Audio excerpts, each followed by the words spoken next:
Kalau korang content creator ataupun affiliate, aku tak sarankan korang beli casing daripada Taurus yang ni. Yang ni adalah casing yang terbaru diorang keluarkan, Q3 Air daripada Taurus, yang mana dekat atas ni dia ada cushion yang cantik dekat penjuru dia. Okey. Lepas tu belakang dia ni ada magnetic ring yang korang boleh keluarkan dan korang boleh pusingkan macam ni.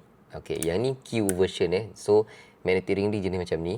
Sama macam aku punya yang lama ni. Yang ni Q Pro dan aku masih lagi gunakan Q Pro berbanding dengan Q3 Air. Sebab untuk content creator ataupun affiliate, korang akan gunakan mikrofon tau. So mikrofon tu korang kena cocokkan dekat bawah ni. Okey, kenapa korang jangan beli Q3A ni? Sebab korang tak ada nak cocokkan receiver dekat bawah dia. Okey, nampak tak aku tukar macam ni. Ini review jujur daripada aku. Katalah korang ada receiver, nak cocokkan kat bawah ni, tak muat babe. Tak boleh masuk. Dia tersangkut sebab dia punya cushion tu sangat tebal. Jadi korang tak boleh nak masukkan korang punya receiver kat sini. So macam agak ralat sikit lah. Tapi untuk korang yang bukan content creator, korang yang bukan affiliate dan korang nak jaga phone korang daripada terhentak ke apa ke, ini adalah casing yang terbaik yang korang kena dapatkan. Sebab jatuh 10 feet tak ada masalah, 3 meter dia dah memang certified dah. Okey, jatuh tak ada masalah. Dia punya hentakan tu, nampak tak ni, dia ada air cushion dia ni.